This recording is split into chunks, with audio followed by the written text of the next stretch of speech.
शलोम शलोम शलोम। प्रभु यीशु मसीह नासरी के नाम में बाइबल के हम सबसे विशेष स्थान में रहकर ये जानेंगे। सबसे विशेष स्थान बोल रहा हूँ मतलब अति महत्वपूर्ण। जैसे जैसे सुनते जाएंगे तो वो सब बातें ताज़ा होते जाएंगी कि परमेश्वर ने अपने वचन में कुछ नहीं छुपा रखा है, अपने समय पर प्रकट होना है। और इन अंतिम समयों में इस खूबसूरत सच्चाई को जान लीजिए और परमेश्वर की जो महान योजना आदि से थी उसका अंतिम दृश्य भी समझ लीजिए। तो हम एक गहरा रहस्य, व्यवस्था विवरण 32, मूसा का गीत।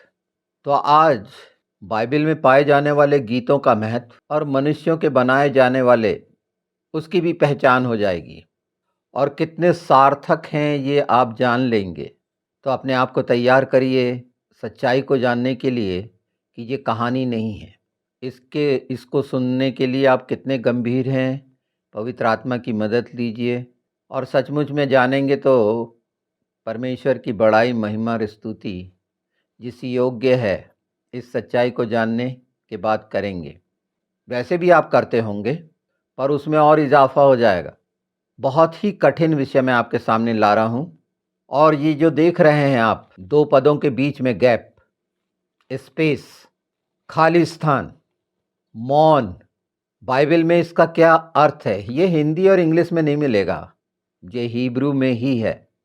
ये हिंदी इंग्लिश में ट्रांसलेट नहीं हुए हैं, समझा ही नहीं गया है। हाँ, यहूदी जानते हैं पर समझते नहीं हैं। समझने के लिए मसीहों को दान मिला है। आत्मिक समझ की बात कर रहा हूँ, स्वर्गीय समझ की।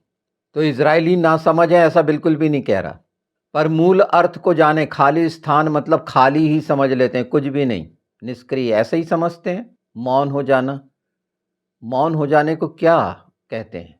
चुप हो जाना। पर ऐसा अर्थ नहीं है। जो दो स्थानों के बीच में गैप है या स्पेस है उसको हम जानेंगे उत्पत्ति 1-2 से, जहाँ पर रकाफ शब्द आया। सब कुछ वीरान पड़ा था और जल के ऊपर पवित्र आत्मा मंडरा रहा था। ये मूसा का गीत के नाम से जाना जाता है और हाजीनू कहा जाता है। सुनो, अब क्या सुनना है, इस संसार का या वो सच्चाइयाँ? तो ये भी जानना पड़ेगा आपको कि ये जो मूसा का गीत है और सागर का गीत जो निर्गमन 15 में पाया जाता है, एक्सोडस का पहला, वो पूरा हुआ वहाँ से, पर अधूरा है।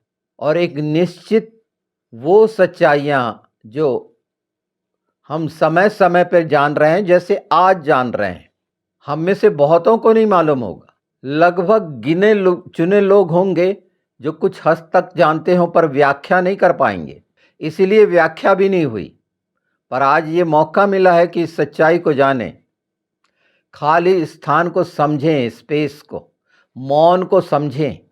सामान्य तरह बाइबल में कहा है तू चुप हो जा। क्यों? क्योंकि आत्मा हमसे कुछ कहना चाहता है। मेरी आत्मा बताना चाहती है, नहीं नहीं नहीं, इससे थोड़ा निकली है। वो तो हमेशा बताती रहेगी मन की, विचार की।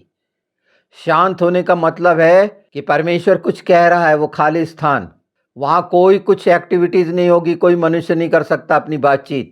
और उसने वो बताया।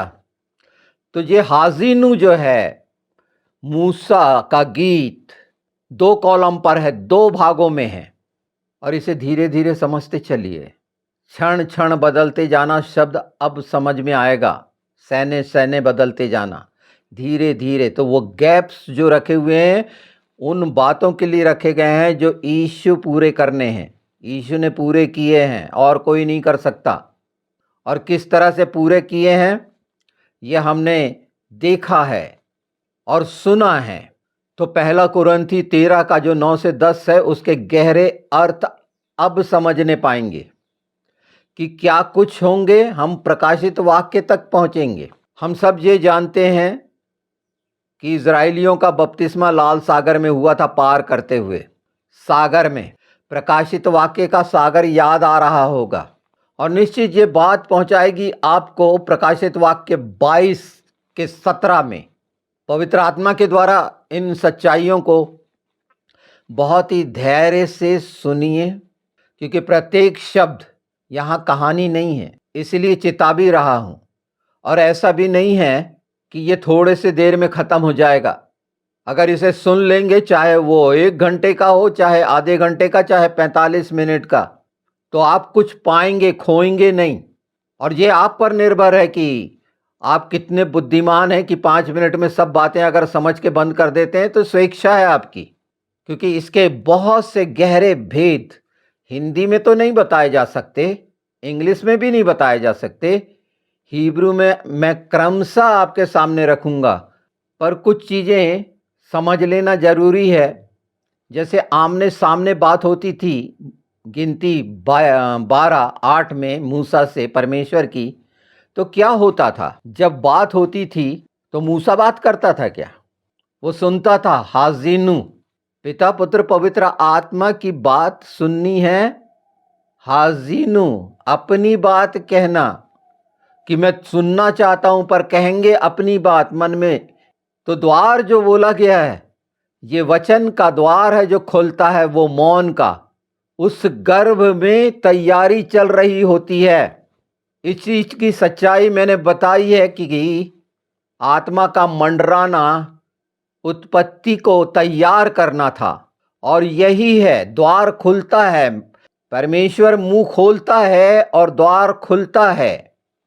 वो द्वार खोलना बोलेंगे, और वो द्वार खोलने का अर्थ है कि हमें प्रकाशन मिलता है उसके बोलने से।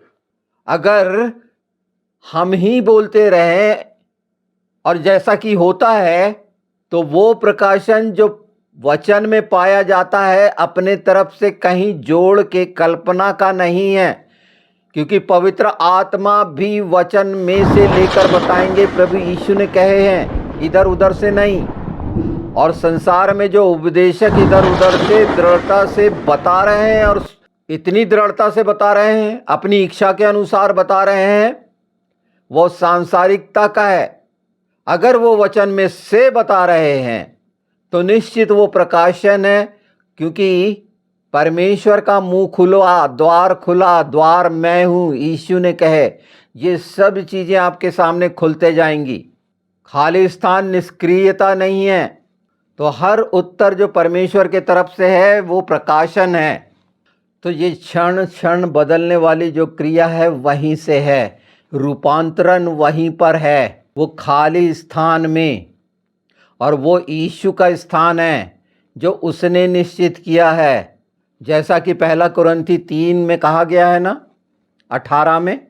और हम सब जो उघड़े हुए मुख से परमेश्वर की महिमा को दर्पण में निहारते हैं, उसी स्वरूप में रूपांतरित होते जाते हैं, महिमा से महिमा तक। ये है हमारा समानता और स्वरूप से ऊपर हो जाना। और वो कैसे होगा, इससे भी जान लीजिए। वही गैप का स्थान जहाँ पर प्रकाशन है, और ये बात कह दी गई है बाइबल में, ये है, उसका रहस्य उद्घाटन हो रहा है, ये दूसरे कॉलम का। और उसको सरल करके अगर हमें समझना है तो आदम अदन में मट्टी से बनाया गया, अब हम अदन से ऊपर हो चुके, मसीह के लहू के द्वारा, आत्मा के द्वारा रचित हो चुके हैं, मट्टी के नहीं रहे। ये है नया मनुष्यत्व। तो जो हम होंगे महिमा से महिमा तक, यीशु की महिमा के कारण। यीशु प्रभु ने जो हमें आत्मा में जीवित कर दिया, हम अब शरीर नहीं हैं। और अगर शरीर की भाषा में जान रहे, समझ रहे हैं, तो स्वर्गीय स्थानों में क्या कुछ होंगे उसका भेद आप जान रहे हैं। हो सकता है अभी बहुत सा कठिन लग रहा हो। तो जब हम मसीह में जीवित हैं तो महिमा में है, उसकी महिमा में है। जब हम बोलते हैं उसकी धार्मिकता में है। रूपांतरण का मध्य क्षण, बीच का हिस्सा, वो गैप, स्पेस, वो मौन, आधे घंटे का मौन याद है स्वर्ग में। ये जो सरल सच्चाई पवित्र आत्मा के द्वारा आई, ये हिब्रू के 2 शब्द हैं, खदाश और दुमुत। नया होना, स्वरूप में होना। तो नया होना, महिमा में होना, मसीह की महिमा में। अगर ये गैप नहीं रखा जाता और ये समय नहीं रखा जाता इस समय का, तो क्या अन्य जाति पहचान पाती कि क्या कुछ होंगे? उसका उत्तर जो मिल रहा है, और इसको कोई नहीं बदल सकता। ये वचन की सच्चाई का है। जो कुतर्क में पड़े हुए हैं अच्छे से पहचान लें। हिब्रू के ये दो शब्द खदाश और दुमुत परिवर्तन को दिखाते हैं। उस खाली जगह का जो परिवर्तन हो रहा है, उसमें जो क्रियाएं हो रही हैं और हुई ना। आगे हम इसके और भी जो रेफरेंसेस हैं भजन संहिता में वो देखेंगे, और कहीं नहीं पाया जाता बाइबल में। यही वो हिस्सा है महत्वपूर्ण जो दो भागों में रखा गया है, और वो दो भागों के अर्थ आप जान रहे हैं। तो आदम जो अदन में रचा गया था मिट्टी का, उससे भी श्रेष्ठ एक मसीह ही होगा, मसीह के कारण। और ये जो मसीह है, जो परमेश्वर की पूर्णता का स्वरूप है, उसमें भागी हो रहा है वो मसीह विश्वासी। और इसीलिए न्याय है। कोई चोर दरवाजे से नहीं पहुंच सकता। दरवाजे को समझें। वचन दरवाजा है, यीशु ने कहा। तो जो नए स्वरूप की तैयारी करते हैं, अदन से पीछा छुड़ाएं, वो मट्टी से पीछा छुड़ाएं, क्योंकि आप महिमा से महिमा में होंगे यीशु के साथ। ये दिलासा नहीं है, ये वो लहू की कीमत है कि परमेश्वर का महान प्रेम अपने स्वरूप में आपको अपनी महिमा में रखना चाहता है। मैं अदन की श्रेष्ठता पर प्रश्न नहीं लगा रहा, पर सर्वश्रेष्ठ होना एक अलग बात है, और वो स्वर्गीय होना। और हर चीज छाया थी, हमने देखी, यीशु में वो पूरी होती है। अब पूरे होने का भी मतलब समझ में आएगा। और वो जो विरोध करते हैं, जो जानते नहीं इस बात को, उनको भी समझ में आएगा कि ये पुराना नियम और नया नियम जैसे द्वंद्व में फंसे हैं, शंका में फंसे हैं कि अगर वो नहीं होता तो ये खुलासा क्यों कर होता। ये कहाँ ढूंढते आप कि पौलुस ने तो बोल दिया जो आप 3:18 सुने पहला कुरंती, पर उसकी व्याख्या, उसको परिभाषित कर सकते थे, क्योंकि हर कोई तथ्य और प्रमाण चाहता है, और प्रमाण आपके सामने हैं, और वो सच्चाइयां जो घटित हुई वो आपके सामने हैं। ये जान लीजिए, मौन वो स्थान है गर्भवा अवस्था का, जहां जन्म हो रहा है। देखे नहीं, उत्पत्ति में अंधकार और शून्यता थी, कुछ नहीं था, आत्मा मंडरा रहा था, बस अंधेरा था। बोला उजाला हो और हो गया, और आज प्रमाण है। वो परिपूर्णता होगी, जैसे शुरू हुआ था वैसे ही अंत होगा। इसीलिए वो शब्द आया है, ये गैप के द्वारा ये इसीलिए रखा गया है कि नई पृथ्वी और नया आकाश उत्पन्न हो। जो हमने पढ़ा है वो पूरा होगा, वो यहीं से निकला है, इस गैप से। परमेश्वर ने जो रखा हुआ वो गैप कोई ऐसी बात नहीं है, वो स्थान है जहां परमेश्वर बोलता है, हाजीनु सुने, बड़बड़ ना करें, शांत रहें, चुप हो। तो इस प्रकाशन को, जिसका जन्म हो रहा है, आप समझ पाएंगे, जान पाएंगे कि नित्य क्या जन्म हो रहा है, क्षणे क्षणे क्या क्या चीजें बदल रही हैं। तो ताजुब लगा होगा कि हम महिमा में होंगे, ऐसा कैसा हो सकता है। ये वहीं से निकला, जो उसके प्रेम का, प्रभु के प्रेम का, मसीह के प्रेम का प्रमाण है, जो हम यूहन्ना में देखते हैं। पहला यूहन्ना 3:2 क्या बोलता है, जैसा वह है हम भी होंगे। ये लाइन काफी नहीं है, ये परमेश्वर की लाइन है, वादा है। पर कब? ये सच्चाइयां आपको उस अंधेरे से दूर कर देंगी, क्योंकि जब गर्भ से पैदा होगा आपके अंदर नया, सुनने के द्वारा, परमेश्वर के वचन, आत्मा का वचन सुनने के द्वारा। तो आप देख रहे थे ना कि प्रकाशित वाक्य में भी वो झील है, सागर है। अब याद आया वो सागर, और सागर के इधर खड़े होकर गवाहियां होंगी। स्वर्गीय स्थान की बात कर रहा हूं, न्याय होगा, निकाला जाना होगा। वो ही पुनरावृत्ति होगी, जैसे आदि में उत्पत्ति की रचना हुई और सब कुछ नया होने के लिए ये सब कुछ जो मट्टी का है अलग कर दिया जाएगा। ये देख रहा था यूहन्ना पितमुस टापू में।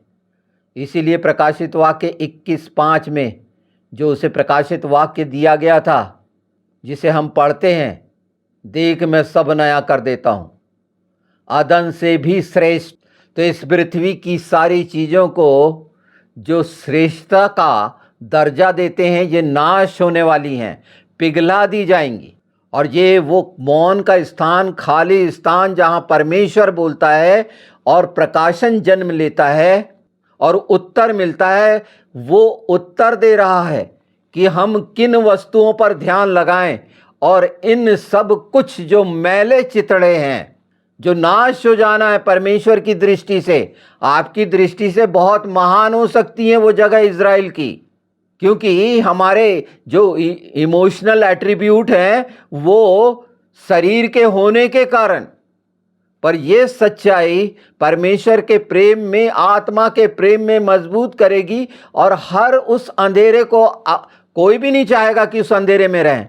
महिमा में रहना है तो उस योग्य होना पड़ेगा। फिर संसार की ये सारी बातें जो बहुत बताई जाती हैं, उनसे क्या लेना देना रहेगा? क्यों नहीं अलग हो पाते? इस सच्चाई को नहीं जाने जो व्यवस्था विवरण 32 में आप जान रहे हैं, ये खोली ही नहीं गई है, इस गैप की व्याख्या नहीं हुई है। तो ये थोड़े से देर में हो जाएगी ऐसा समझ रहे हैं? बिल्कुल हो जाएगी कुछ लोगों के लिए, पर इसका विस्तार होना है और खुलना है सैने सैने। और निश्चित हम सब मसीह गवाह हैं कि धीरे धीरे कैसे बदल रहे हैं, पर क्या कुछ होंगे उसका जवाब मिल रहा है आपको। तो जो परमेश्वर है ना, जो पुराना जितना है उसको सुधारता है और नया करता है। ये हमेशा याद रखें कि वो हर दिन नया करने के लिए, हर दिन नया जो चाहते हो, तो नया होते हो क्या? इसलिए नहीं हो पाते कि मौन नहीं हुए, चुप नहीं हुए उसके सामने कि वो क्या कहना चाहता है। बस अपनी बड़बड़ की, बोला बताया यीशु के नाम में। अब रुको, थोड़ा सा रुक जाओ। वहाँ पर क्यों वंचित हो रहे हो इस आनंद से? वहाँ ये नहीं बोलना पड़ेगा कि मैं तेरी सुनता हूँ। वो बोलेगा और सुनोगे, जैसे सामुएल को बुलाया था और उसने क्या बोला था? हाँ मैं सुनता हूँ, हाज़िर हूँ। अपनी इच्छा से आप सुन सकते हैं? नहीं, मैं सुनना चाहता हूँ। वचन की सच्चाई सुन लो, वो सुना देगा, उसे सब मालूम है। जब वो आपको नया करना चाहता है, आपका उद्धार कर रहा है और पूरा पूरा उद्धार पाना चाहते हो, उद्धार और पूरा पूरा उद्धार। देखिए, जैसे इज़राइल निकले थे लाल सागर से तो सिर्फ उद्धार हुआ था, बपतिस्मा पाए थे, पूरा पूरा उद्धार हुआ क्या? जिसकी वो बाढ़ जो रहे हैं, यही गैप को हम जान रहे, समझ रहे हैं। हर जगह के गैप को पहचानिए कि परमेश्वर की वहाँ पर क्या योजना है। तो वो जो गैप है वो खाली स्थान, खालीपन नहीं है। मनुष्य का जो मौन होना है वो डर और विस्मय से होता है, वहाँ कोई चीज़ पैदा नहीं होती। आत्मा का मौन प्रकाशन लाता है, परमेश्वर की उपस्थिति में प्रकाशन मिलता है। और हाजिनों का मौन, जो सुनने का, दुमिया कहते हैं। जो हिब्रू के जानकार हैं उनसे पूछिएगा अगर आपके पास कोई है ऐसा तो। वचन के बीच की पवित्र प्रतीक्षा, वचन के बीच की पवित्र प्रतीक्षा जो जिसकी कर रहे हैं, बाढ़ जो हो रहे हैं ना आने की, और उसके लिए तैयार हो 10 कुंवारी तेल भरो। तो ये सच्चाई का प्रकाशन का तेल जो वचन के अनुसार है, जो रखा गया है। एक गीत बहुत पहले मैंने गाया था, मूसा और मेमने का गीत, जो सबको गाना ही है। ये गैप का परिणाम है, एक मूसा का गीत और एक मेमने का गीत जो पूरा होता है। प्रकाशित वाक्य 15 पवित्र आत्मा के द्वारा। कोई मैं गायक नहीं हूँ, पर जो गायक है उनके लिए भी एक संदेश है कि आत्मा में होकर, ये सांसारिक धुनों से हटकर, ये जो मैं गीत की बात कर रहा हूँ, निर्गमन 15, 32 व्यवस्था विवरण, प्रकाशित वाक्य 15, ये धुन आत्मा की धुन है, स्वर्गीय धुन है, मनुष्य की बनाई हुई नहीं। उससे प्रेरित होते हैं तो निश्चित परमेश्वर की महिमा और स्तुति के लिए कार्य करेंगे। जो भी संगीत और गाने का शौक रखते हैं उनके लिए पहली शुरुआत इतनी खूबसूरत करना चाहिए। अगर आपके परिवार में ऐसा कोई है तो उसे निश्चित तो दुनिया समझे कि परमेश्वर का वो चरम आखिरी बिंदु का प्रकाशन जो निकलने वाला है, जो उस समय होगा जब बड़ा नरसिंगा फूंका जाएगा, और वो आधे घंटे के मौन के बाद होगा रेवलेशन। क्योंकि वो आधे घंटे और क्या कुछ होगा, वो हमारे सामने आत्मा लाएंगे, पवित्र आत्मा। हमारी आत्मा बात करके करेगी ऐसा बिल्कुल नहीं है, भूल जाइए। आत्मा आत्मा से बात करता है, आत्मा सुनेगा। आप बताने वाले कौन होते हैं? क्या बताओगे आप? रास्ता दिखाएंगे पिता पुत्र पवित्र आत्मा को, जैसे हमेशा दिखाते रहे। आमने सामने जो बातें होती थी, हमने शुरुआत करे तो सुनता था हाजीनू। क्षमा शब्द है इज़राइल, क्षमा है इज़राइल, सुन और कर, उन्हें ये बोला गया है। और वो सुनते हैं और उसको करते हैं। यहां सुनना है और आत्मा काम करेगा। क्योंकि हमने क्या किया, बाइबल में लिखा हुआ है, वो निकम्मे दास हैं जो हमने मनमानी की है। जैसा हमको करना चाहिए था वो करे हैं। शरीर के द्वारा यही होता है, और रूपांतरण धीरे धीरे होकर बदलते जाना, महिमा में होते जाना, और महिमा के आवरण में वो नंगापन खत्म होता है। जो नंगापन आया था अनाज्ञाकारिता के कारण, और अगर अनाज्ञाकारी है तो नंगापन खत्म हो ही नहीं सकता। परमेश्वर अपनी महिमा में लेना चाहता, आप तैयार हैं क्या? उसके लिए हाथ बढ़ाया हुआ है, वो छिदा हुआ, आप तैयार हैं क्या? हाँ, रहना तो चाहता हूं पर संसार को नहीं छोड़ना चाहता। ज्ञान में बढ़ना तो चाहता हूं, लोगों को बताना तो चाहता हूं, पर खुद नहीं करना चाहता। फरीसी जैसे अपनी उंगली टेढ़ी नहीं करना चाहता। तो वो खालीपन जहां पैदा हो रहा है उसको दुमिया बोलते हैं। दालेत वाव मीम योद है। तो ये जान लीजिए, हमारा जो मौन है वो खराश कहलाता है। जो स्वर्गीय मौन है वो दोमिया है। जो हम मौन होते हैं भय से होते हैं, अज्ञान के कारण होते हैं, विस्मित होने के कारण होते हैं। परमेश्वर के सामने शब्द नहीं मिलते। मीका 7:16 में कहा गया, जातियां देखकर लज्जित होंगी, वे अपने हाथ मुंह पर रखकर मौन रहेंगी। ये मनुष्य का मौन है। तो भजन संहिता जब हम ऐसे ही पढ़ के निकल जाते हैं तो भजन संहिता 62:1 जरूर पढ़िएगा। केवल परमेश्वर के लिए मौन है मेरी आत्मा। यह है प्रकाशित वाक्य 8:1 का प्रकाशन। आधे घंटे का मौन, स्वर्गीय मौन। तो क्या पैदा हो रहा है? सब नया पैदा हो रहा है। वो रुकावट नहीं है, स्पेस दिव्य योजना के लिए विराम है, अपने समय पे प्रकट होगा। वहाँ भरपूरी है। हमें लगता है ये गैप इसीलिए दिया गया जो आपने देखा है। हिब्रू बाइबल में निकाल के देखना ना आप, व्यवस्था विवरण 32। इमारत बनाते हैं ना, पिलर खड़ा करते हैं।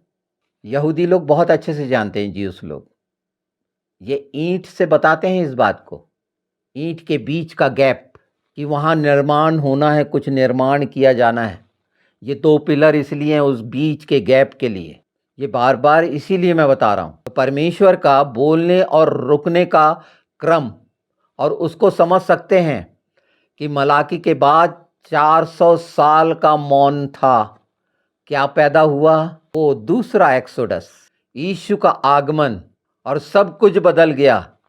तो उस बीच में क्या हो रहा था, ये वो सच्चाई है जो व्यवस्था विवरण 32 में बताई गई है, और इससे कहीं ज़्यादा। अभी तो हम सिर्फ गैप की बात कर रहे हैं कि वो उसके प्रकाशन क्या है, और प्रकाशन का विस्तार क्या इतना समय है सुनने का? तो मूसा के गीत के बाद वो मौन और वो समय और मसीह की प्रतीक्षा वो दिखाती है, वो पैदा हो रहा था। तो जो स्वर्ग का मौन है वो मसीह के प्रगटन का है, मसीह की महिमा का प्रगटन। तो जो न्याय के पहले है उसका मौन और वो प्रतीक्षा।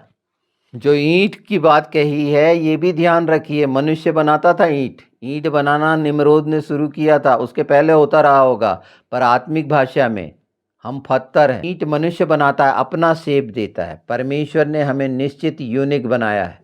तो जानिए, न्याय और दया के बीच का क्षण, ये स्वर्ग में ठहर जाती है ये बात। वो प्रार्थना याद है और वो धूप के बीच का समय, मध्यस्थता का भी समय है, जो प्रकाशित वाक्य 8:3-4 में देखें। मध्यस्थता का वो समय जहां मौन प्रभु यीशु मध्यस्थता का प्रतीक है। परमेश्वर के सामने खड़ा है, बोलता नहीं है, उसके लहू की गवाही बोलती है। तो हाजिनो, दो वचनों के बीच का गैप, वो पूरा होना, क्योंकि पूरा होने में भी लटके हुए हैं, उस पे भी तर्क कुतर्क, तो ये सब बातें धरी रह जाएंगी जो मनुष्यों के द्वारा है ईंट बनाना। जो मौन का समय है, 7वीं मोहर का है, ये खुलने की बात, यही वो गैप हैं जो नहीं जाने गए। 400 साल बाद वचन देधारी होकर अनुग्रह के द्वारा ये प्रकट कर रहा है। इसके पहले आप अनुग्रह का सुनेंगे कि अनुग्रह क्या है, क्योंकि जब तक अनुग्रह को नहीं पहचानेंगे इन सच्चाइयों को कैसे जानेंगे। हबक्कुक 2:20 बोलता है ना कि परमेश्वर अपने पवित्र स्थान में है, पवित्र मंदिर में है, समस्त पृथ्वी उसके सामने मौन रहे। प्रभु यीशु ने बोले थे पतरस में, पहला पतरस 2:5, मैं तुम्हें जीवते पत्थरों के समान बनाऊंगा। ईंटों के चक्कर, वो निम्रोद के चक्कर से हटे, वो मीनार बनाने वाले ये बना रहे हैं। अप्रत्यक्ष वो मीनार बना रहे हैं अपनी कल्पनाओं के। आत्मा में सोचते हैं हम स्वर्ग पहुंच जाएंगे, उसकी नहीं सुनेंगे। मौन को समझिए, परमेश्वर की इच्छा मौन में जानी जा सकती है जब वो बताएगा। तो जो 32 व्यवस्था है विवरण, वो पूर्णता में नहीं लिखा गया है, वो गैप, और जो पूरा हुआ वो प्रकाशित वाक्य तक पहुंचते हुए, और इससे आगे क्या होगा ये सब है वचन में। वो भेद खुलते जाएंगे धीरे धीरे। तो लेखन शैली बहुत महत्वपूर्ण है, इसको जानिए। जैसे निर्गमन 15 विजय और स्तुति का गीत है, सॉन्ग ऑफ सी, पर मूसा का गीत जो है, जो आनंद से गाया जाता है ना, पर हाजिनो वो गीत है मूसा का जो चेतावनी का है, गवाही का है और भविष्यवाणी का है। और ये मनुष्य की भविष्यवाणी का नहीं है। फिर वो मौन स्थिति प्रगटीकरण परमेश्वर के द्वारा है, पुनर्स्थापना। अगर हम स्क्रिप्चर में, इसमें तोरा में देखेंगे तो इसमें 70 पंक्तियां हैं। 70 पंक्ति का भी मतलब है ना, और ये 2 भागों में विभाजित है। पैरेललिज्म बोलते हैं इसे। आकाश और पृथ्वी टल जाएंगे पर मेरा वचन कभी न टलेगा, मत्ती 24:35। यानी जो बात है वचन की स्थिरता और गवाही की अटलता। तो 32:1 से अगर हम देखेंगे 32:27 तक, तो गवाही और चेतावनी का है भाग। ये स्वर्ग और पृथ्वी को गवाह बनाकर कहा गया है। ये तो इज़राइल की जो अविश्वास योग्यता थी, तो आने वाले न्याय की चेतावनी है उसमें। पर दूसरा भाग आशा और उद्धार का भाग है, जो हम 28 से 43 में देखते हैं, परमेश्वर की दया और उद्धार की योजना। तो प्रभु यीशु ने कहे ना लूका 4:21 में, आज ये वचन तुम्हारे सामने या तुम्हारे कानों में पूरा हुआ।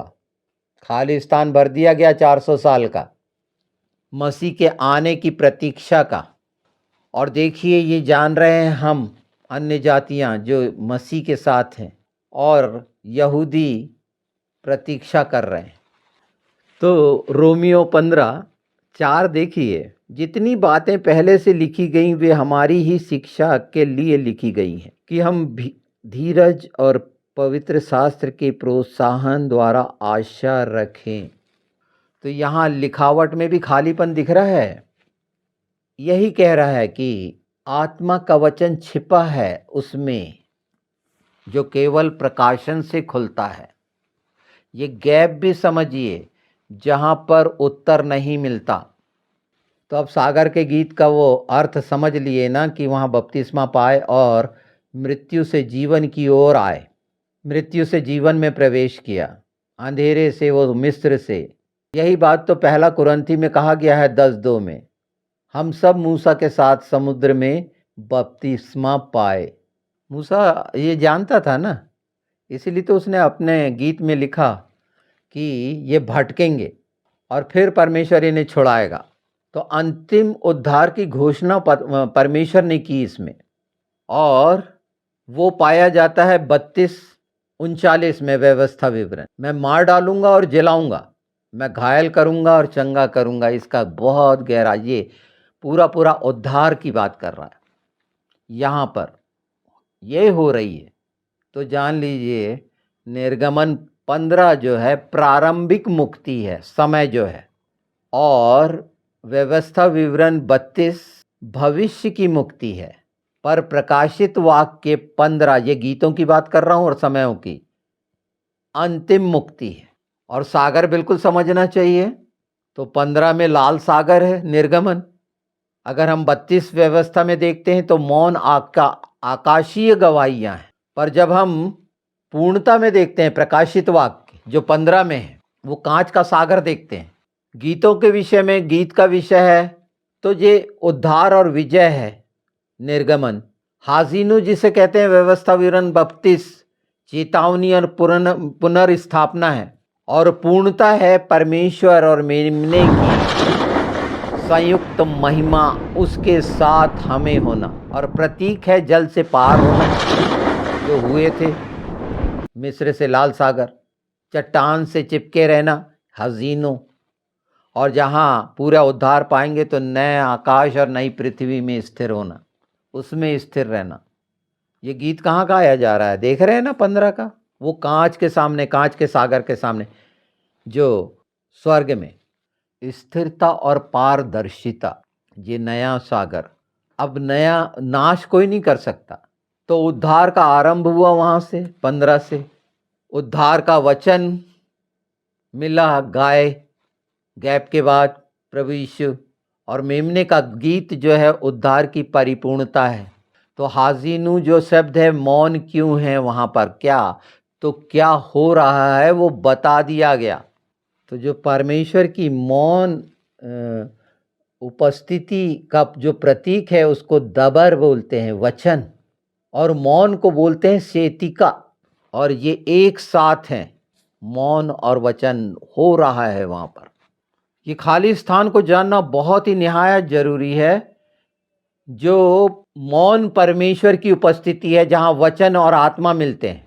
हम देख सकते हैं कि परमेश्वर का आत्मा जल के ऊपर मंडरा रहा था। तो प्रतीक्षा के क्षण है, भविष्यवाणी के पूरा होने का अंतराल, वो बीच का समय परमेश्वर काम कर रहा है। मनुष्य केवल मौन रह के सुन सकता है। और अगर नया, ये तीनों भाग मैं बता रहा हूं आपको, तो भविष्य का रहस्य, वो नया गीत जो अभी पूरा नहीं हुआ है, मसीह में पूर्ण होगा। मेमने का गीत, वो सफेद स्थान, खाली स्थान, खलाल, जो 2 ईंटों का गैप है, वो खाली स्थान, सांस लेने का स्थान। तो इस मौन में निष्क्रियता नहीं है, जीवन है परमेश्वर का, परमेश्वर की सांस। तो जो दबर मैंने बताया, घोषणा है 32:1 में कि आकाश सुन ले, मैं कहूँगा। दबर परमेश्वर का जीवित वचन, परमेश्वर ने बोला और हो गया। वायोमर एलोहिम, वचन देदारी हुआ दबर। तो ये दबर और सेती का विपरीत नहीं है जो हम देखते हैं भजन संहिता 62:1 में लिखा है, केवल परमेश्वर के लिए मेरी आत्मा चुपचाप ठहरी है। दुमिया, ये शब्द बार बार इसीलिए सुन लेना कि फिर मौका नहीं है, जान लेना। दूसरी चीज़ें कैसे याद रखते हैं, परमेश्वर के वचन की सच्चाई और प्रकाशन और अच्छे से जाने, यही तो परमेश्वर चाहता है। तो जो स्पेस खाली, वो खलाल, रिक्तता जिसे हम कहते हैं, अगर इस खलाल को समझना है तो भजन संहिता 109:22 में है, हिब्रू में देखना, मैं तो दुखी और खलाल यानी भेदा हुआ या खाली मनुष्य हूँ। भीतर का खालीपन वह स्थान है जहाँ परमेश्वर उतरता है। अब इन तीनों को एक बार समझ लीजिए। दबर का अर्थ होता है वचन, जो बोला गया। आत्मिक अर्थ होता है परमेश्वर का जीवित वचन और संबंध होता है सृष्टि की शक्ति। पर सेतिका का देखिए, मौन स्थिरता है इसका अर्थ, पवित्र आत्मा की प्रतीक्षा है इसका आत्मिक अर्थ, सृष्टि से पहले की शांति है इसका संबंध, और खलाल जो खाली स्थान, बीच का स्थान, इसका अर्थ है वचन के प्रकट होने का स्थान है वो आत्मिक अर्थ। पर संबंध वचन और आत्मा का मिलन बिंदु, तो वो जो गैप है अनकहा और प्रतीक्षा का स्थान है, ये अंत में समझ लीजिए। पहले आया था ना यूहन्ना बपतिस्मा देने वाला, 400 साल तक कोई भविष्यवक्ता नहीं हुआ मलाकी के बाद, 430 साल। तो जो मंडराने के लिए कहा गया है, रहफ रकाफ यलाट खवल, मंडरा रहा था आत्मा। अगर जकरिया 2:13 देखें, हिब्रू बाइबल के अनुसार 2:17, सब प्राणी यहोवा के सामने मौन रहें क्योंकि वह उठ खड़ा हुआ है, न्याय और महिमा के बीच का मौन। और वो वचन पूरा हुआ। गैब्रियल स्वर्गदूत आया, लूका में जो हम देखते हैं 1:13-17, मलाकी में देखते हैं 4-5-6, चौथा अध्याय 5वां और 6वां पद, देख मैं तेरा प्यासा, देख मैं तेरे पास एलिया नबी को भेजूंगा। यूहन्ना बपतिस्मा देने वाले का आना, और यीशु बोले मेरे पहले आया, भेजा गया कि मार्ग सीधा करे, सुधारे, मन फिराने के लिए पहले से चिताए। आमोस 5:13 है, बुद्धिमान उस समय मौन रहेगा क्योंकि समय बुरा है। मौन आत्मिक विवेक का स्वरूप है। अय्यूब अगर 26 देखते हैं 7-14, वह शून्य पर पृथ्वी को लटकाता है, उसका मार्ग वायु में है और उसकी गरज कौन समझ सकता है।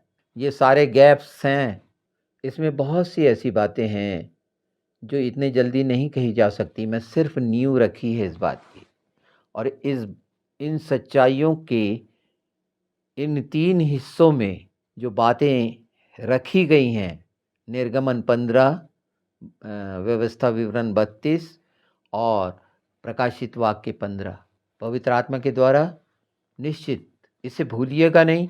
और आने वाले समय में हम जब पवित्र आत्मा कराएंगे, हम इस पर काम करना ही है। ये समय इसलिए रखा है, आराम से सुनिए। निश्चित थोड़े बड़े वीडियोस रहते हैं ये, क्योंकि वचन की सच्चाई के हैं, कहानियों के नहीं हैं। और यहाँ वो शब्द भी पवित्र आत्मा चाहते हैं कि आप जाने जो छिपे हुए हैं, और उनकी पहचान या उनको परिभाषित हिंदी में नहीं किया जा सकता, या अंग्रेजी में या ग्रीक में। ये वो सच्चाइयाँ जो निश्चित की गई हैं पवित्र आत्मा के द्वारा ही प्रकाशित होंगी। तो कुछ भी नहीं छिपाया परमेश्वर ने, हर बात रखी, पर उसका समय है। आप उसके सामने चुप होते हैं कि नहीं? हर चीज़ को शांत कर देना चाहता है, और आकाश और पृथ्वी, ये सारी सृष्टि उसके सामने खामोश रहती है। मनुष्य क्यों नहीं रहता? और उसकी वजह हम जानते हैं कि एक ऐसा रोग लगा हुआ है उसे।